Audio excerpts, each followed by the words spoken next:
Je veux aller plus haut. Nous te bénissons, Seigneur.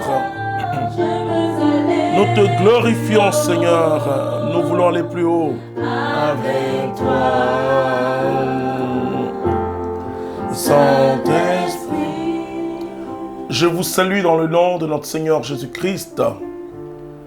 En ce jour béni, nous allons aller plus haut. Et le thème qui va nous conduire jusqu'à la fin de l'année, c'est « Je veux aller plus haut, Seigneur ». Nous avons vu les principes de la victoire. Et là, nous allons aller en profondeur. Qu'est-ce que je remarque? Il y a eu deux grands moments dans notre vie, les 30 dernières années, ou les 4 dernières années, les 40 dernières années. Premièrement, il y avait les mouvements d'action catholique dans l'église catholique. On voyait des jeunes gens et des jeunes filles vraiment très engagés dans l'église. Et comme le dit un évêque, ce qui manquait, c'était la prière.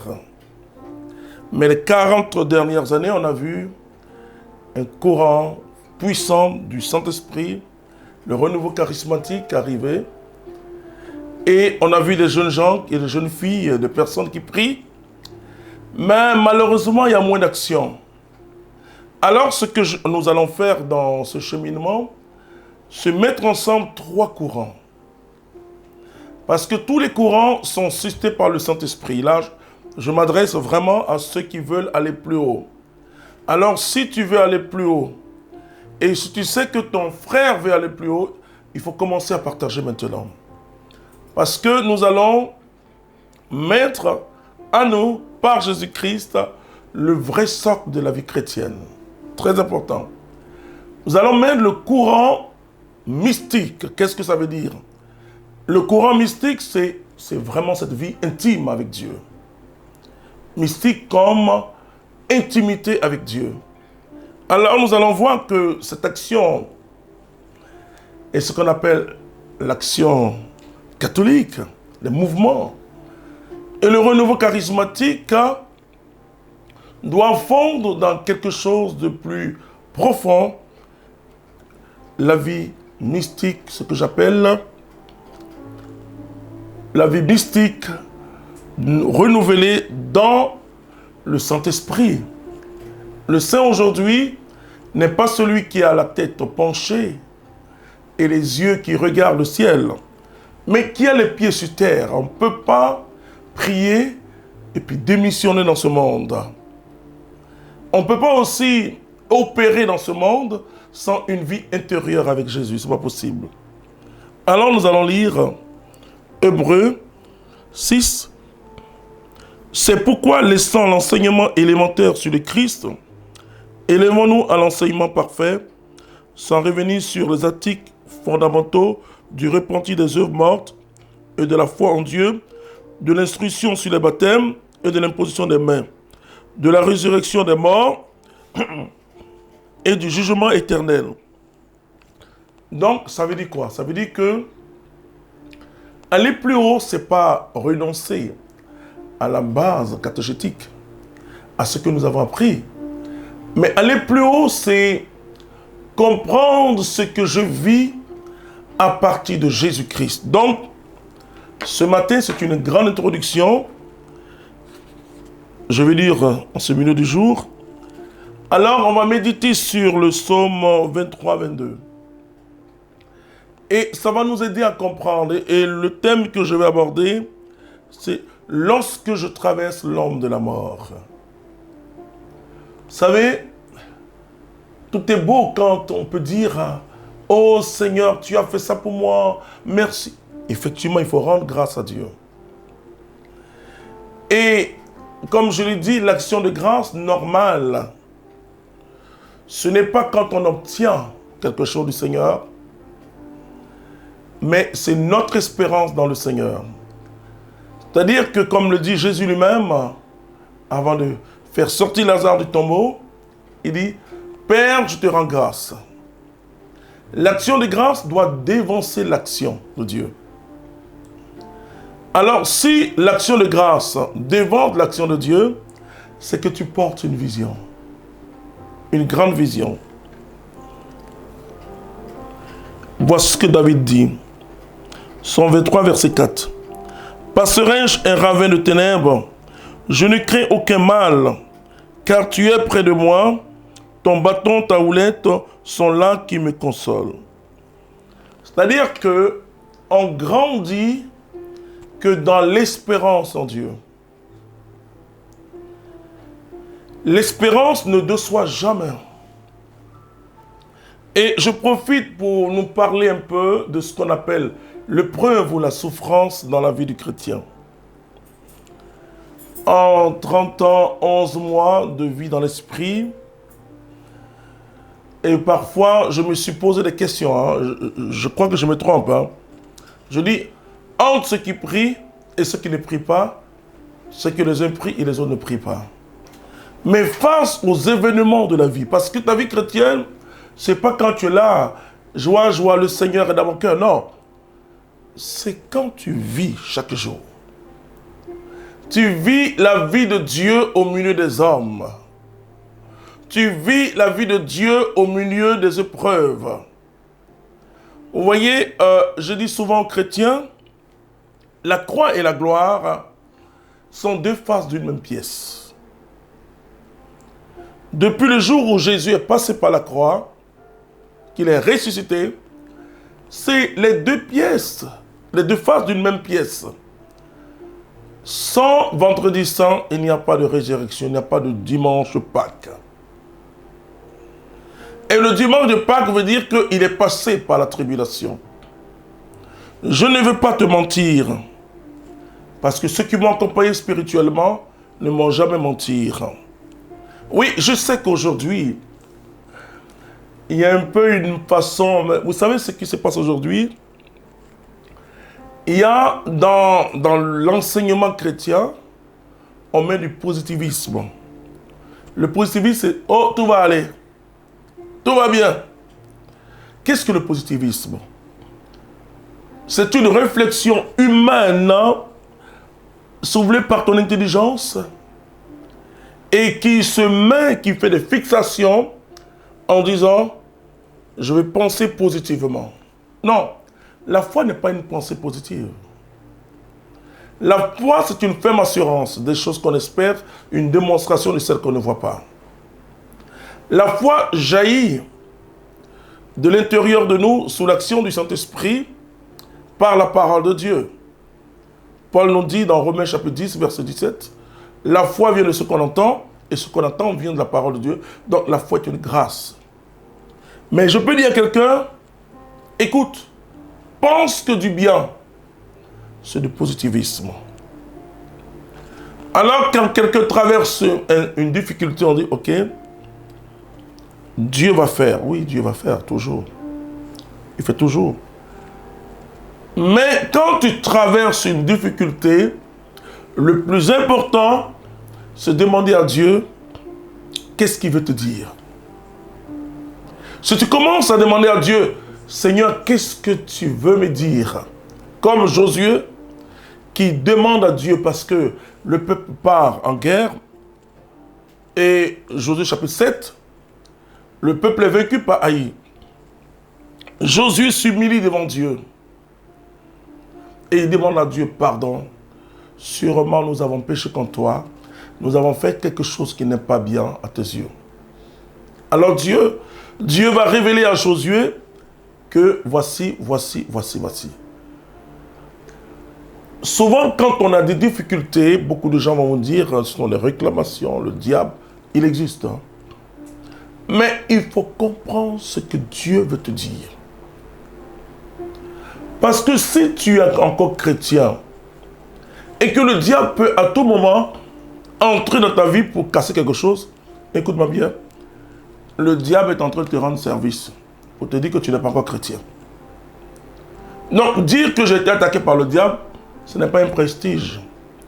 Non, je vis un combat spirituel. Oui, tu vis un combat spirituel. Mais moi, je veux que tu aies la victoire dans le combat. Pour que tu aies la victoire dans le combat, il faut bien comprendre la vie chrétienne. Parce que sans comprendre Jésus-Christ, tu ne peux pas avoir une vraie victoire. La victoire, ce n'est pas quand tout va. La victoire, c'est quand tout va en Dieu. J'ai connu des malades, j'ai connu des gens qui ont traversé l'ombre de la mort. Et comme cette dame qui dit, j'aime Jésus. Je l'aime tellement que je suis pressé d'aller auprès de lui. Bon, elle n'est pas morte. Mais j'ai vu aussi d'autres mourir. Quand les gens viennent vers moi, frère, je veux que tu pries pour moi parce que je dois subir une opération. Je ne veux pas subir l'opération. Écoutez-moi bien. Oh, je prie pour les malades. Dieu soit, à Dieu la gloire. Il guérit. Mais je ne prie jamais pour quelqu'un qui ne veut pas se faire opérer. Jamais. Et je te dis, toi qui pries pour les gens, fais attention. Parce que Dieu peut guérir quelqu'un à travers le médecin. Dieu peut guérir quelqu'un à travers la prière. D'ailleurs, quand quelqu'un guérit avec moi, je lui dis, va voir le médecin toujours. Pour que le médecin confirme scientifiquement ta guérison. Très important. Donc, quand tu dis non, je sais que Dieu va me guérir, je ne veux pas. J'ai reçu que je n'ai pas subi l'opération. Je dis ça, c'est le positivisme. Ce n'est pas la foi. La foi, ô chrétien, c'est s'abandonner à Dieu. C'est être entre les mains de Dieu. J'ai vécu quelque chose aux États-Unis.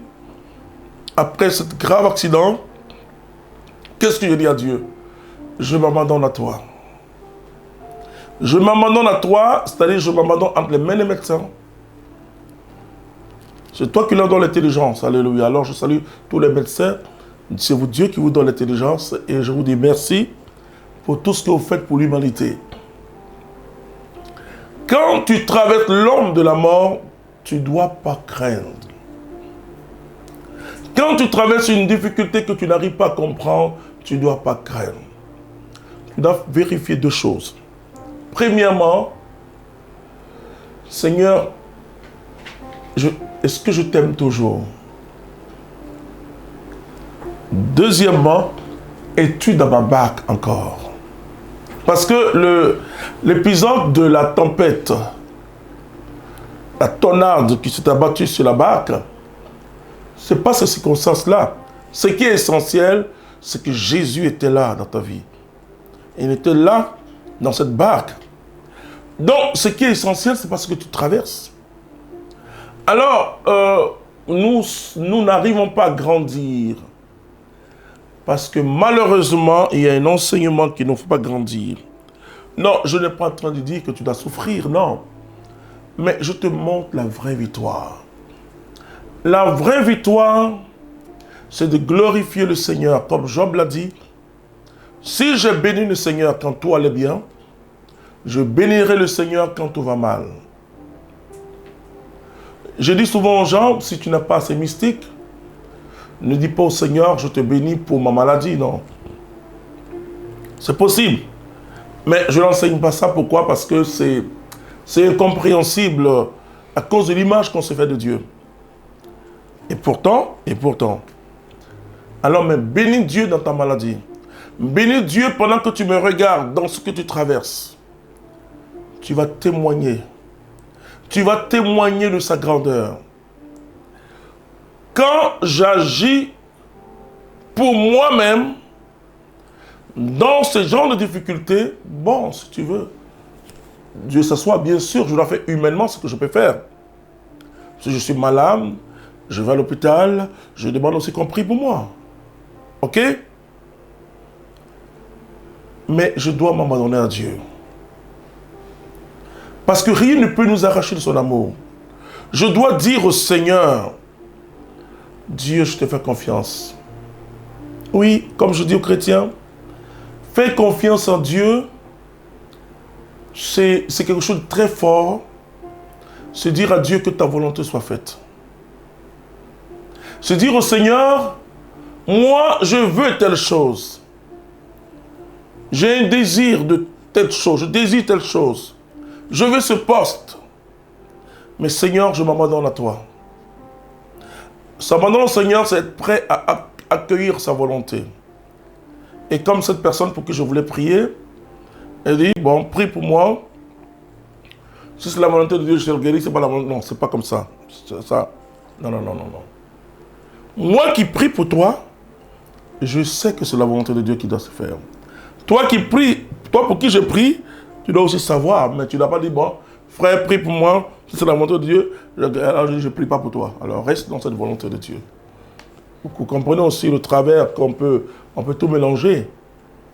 Mais quand je prie pour un malade, je sais, même si j'ai une compassion forte, je sais que Dieu, c'est Dieu qui agit, ce n'est pas moi. La croissance spirituelle commence quand tu comprends le sens de la croix ou de la souffrance. Parce que, qu'est-ce que le diable fait?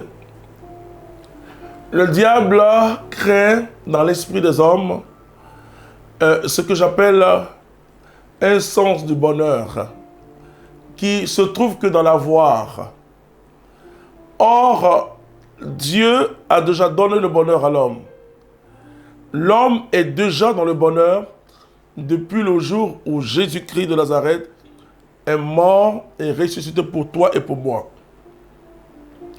Sur la croix, il a pris mon péché, qui est la plus grande catastrophe nucléaire du monde, c'est le péché. Le péché obscurcit ma relation avec Dieu et me cache la face de Dieu. Donc Jésus a ôté le péché, il a pris mes maladies, il a pris mes souffrances. Et Paul dit, si nous souffrons aussi avec lui nous régnerons. Beaucoup de chrétiens viennent me dire, frère, je ne sais pas, mais j'ai des souffrances, je ne comprends pas.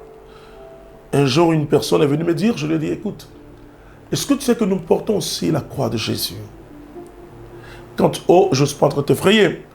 Quand tu portes les gens dans la prière, quand même, tu supportes quand même une partie de leur souffrance. Et parfois, tu te lèves le matin, il y a une tristesse. Ce qu'il faut dire, Seigneur, qu'est-ce que tu veux me dire? Peut-être que tu as porté quelqu'un en prière qui souffre. Donc, le sens de la croix va te permettre de vaincre le diable toujours. Il peut t'avoir dans quel domaine? Quand tu as des besoins, parfois vitaux, il viendra te dire, depuis tu pries, là, que Dieu a fait quelque chose pour toi. Depuis tu pries. Qu'est-ce que tu as reçu de Dieu? Tu dis non.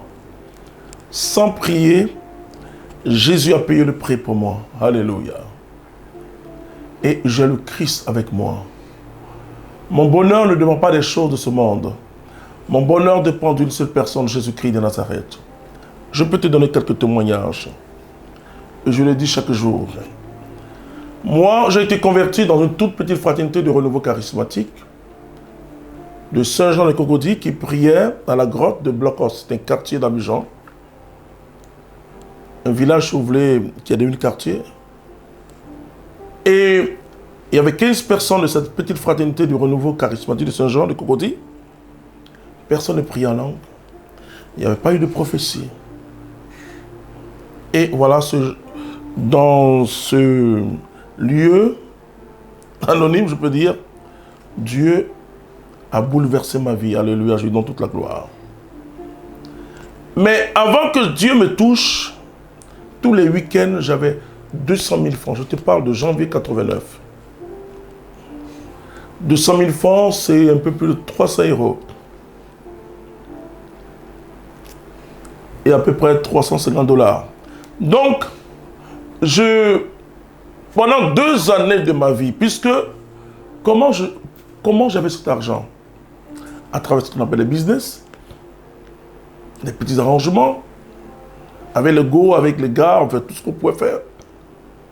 Mais puisque j'ai rencontré Jésus-Christ, pendant 2 années de ma vie, avoir 10 000 francs CFA, c'est-à-dire à peu près 15 €, c'était quelque chose d'extraordinaire. Mais pour moi, ce qui était essentiel, c'est la nouvelle vie. Je devais entretenir cette nouvelle vie. Je l'entretiens toujours, à Dieu soit la gloire. Je n'avais pas vu le jour où j'ai été touché par Jésus, des guérisons, des paroles de connaissance, etc. à Dieu soit la gloire, je suis entré avec lui dans une certaine relation dans l'Esprit Saint. Et je lui dis toujours merci Seigneur pour ce que tu as fait pour moi. Pourquoi tu pries? Pourquoi tu pries? Est-ce que tu pries pour recevoir des choses ou pour approfondir ta vie avec Jésus? Non. Soyons clairs, clairs. Beaucoup de gens se laissent avoir par des soi-disant hommes de Dieu, femmes de Dieu, des devins, parce que tu cherches quelque chose. Et je me souviens, il y a de cela 8 ans, où une de nos filles a eu quelques petits problèmes et elle devait aller à l'hôpital et mon épouse m'a dit la veille, tu n'as jamais rien demandé à Dieu pour toi-même. Alors je lui demande à Dieu. C'est ce jour-là que je me suis rendu compte que dans toute ma vie spirituelle, je n'ai jamais rien demandé à Dieu pour moi-même. Alors je dis au Seigneur, la femme là, elle dit, je ne t'ai jamais rien demandé, alors fais. On va à l'hôpital, Dieu a agi, alléluia. Oui. Notre relation avec Dieu, ce n'est pas ce que les Africains appellent alakadiamam, une vie de mendiant. Nous avons une relation de fils avec Dieu. David dit, le Seigneur est mon berger, je ne manquerai de rien. Mais il dit, même quand je traverse l'ombre de la mort, je ne crains aucun mal. Notre relation avec Dieu doit être une relation amoureuse. Sans intérêt parce que Jésus a déjà payé le prix pour toi et pour moi. On dit aujourd'hui, bon, Dieu fait ça, Dieu fait ça. Tu cours ici à gauche. Tu cours ici. Tu as obtenu quoi? Parce qu'on ne va pas chez Dieu comme on va chez un devin, chez un marabout, chez un féticheur. On va, comme le dit David, mon cœur est dans la joie. Alléluia. Quand on m'a dit, allons à la maison du Seigneur. 1 heure dans tes parvis vaut mieux que 1000 ailleurs. Quel bonheur d'aller à la rencontre de Dieu. Toi, tu cours. Depuis que tu cours, là, tu as eu quoi? Ne cours plus, cherche à grandir. Entre dans une nouvelle alliance avec ton Dieu. Lève-toi dans la prière. Confesse ton péché. Dis à Dieu, je te suis par intérêt. C'est pas bon.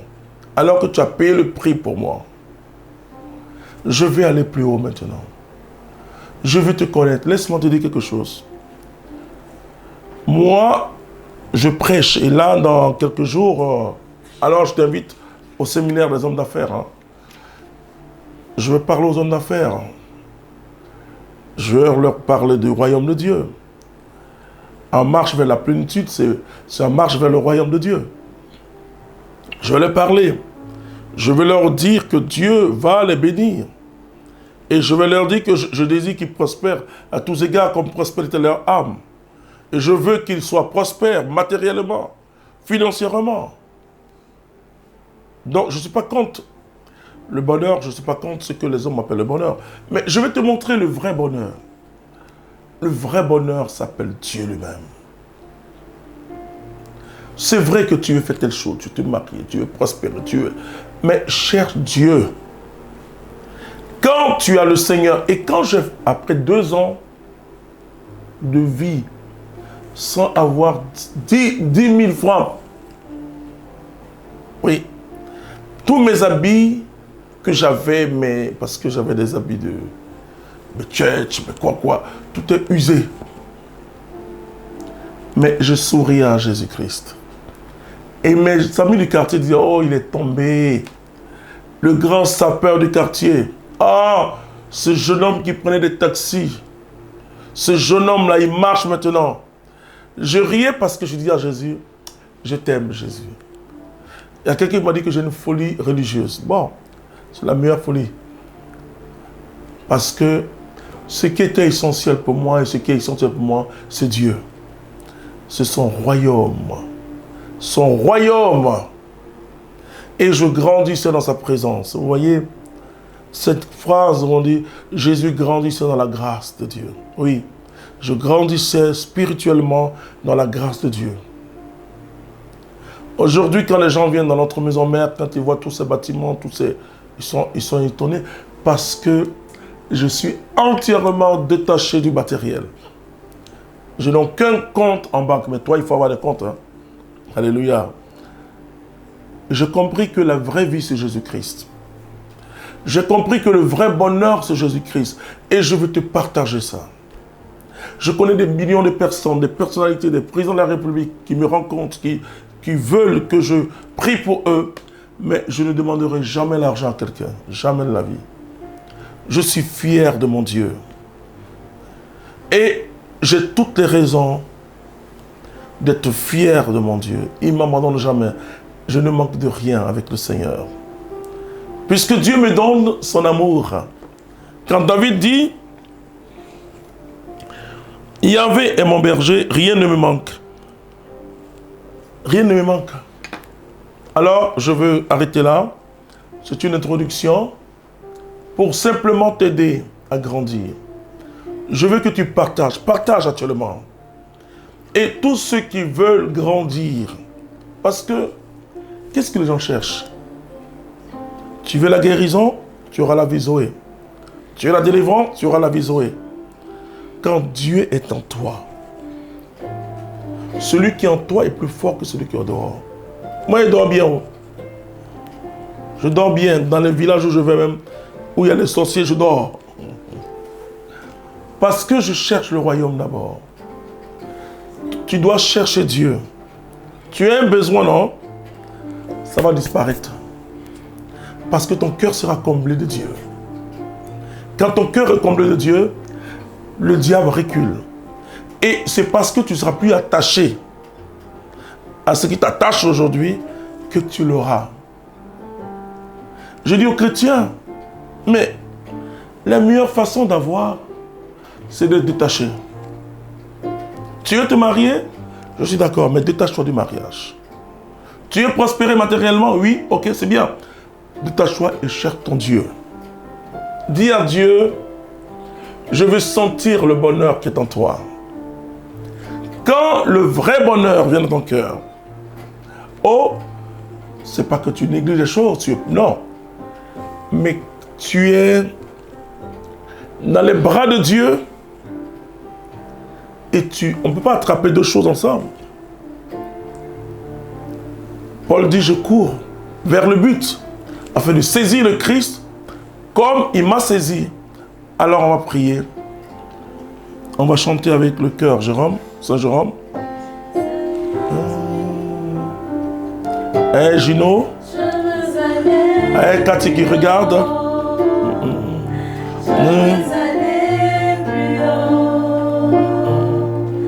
Avec toi, Saint-Esprit, je veux aller plus haut. Je veux aller plus haut. Avec toi, Saint-Esprit. Père, je veux aller plus haut. Mon frère, ma soeur veut aller plus haut avec toi. Nous voulons aller plus haut, Père. Merci pour tout ce que tu fais. Merci, ô Dieu, pour la vie nouvelle que tu nous donnes. Frères et sœurs, Dieu dégage devant toi un obstacle. Et l'obstacle, ce sont tes besoins égoïstes. Laisse Dieu faire. Laisse Dieu agir. Et je prie, mon Dieu, le Dieu que j'aime tant, de te faire du bien. Reviens à Jésus. Pas aux bénédictions de Jésus. Reviens à Jésus. Par le baptême, il a mis le bonheur en toi pour ceux qui sont catholiques et baptisés. Mais il faut que tu découvres Dieu. Ne va pas vers Dieu comme on va chez un féticheur. Dis, je suis dans la joie quand on m'a dit, allons dans la maison de Dieu. Recherche sa présence. Touche Dieu. Touche Dieu. Et que son amour t'envahisse. Je dis merci au Seigneur pour toi. Amen. Je vous invite simplement le samedi, parce que le samedi, nous serons en direct à partir de l'enseignement à l'Hôtel Ivoire. Que Dieu bénisse. Amen.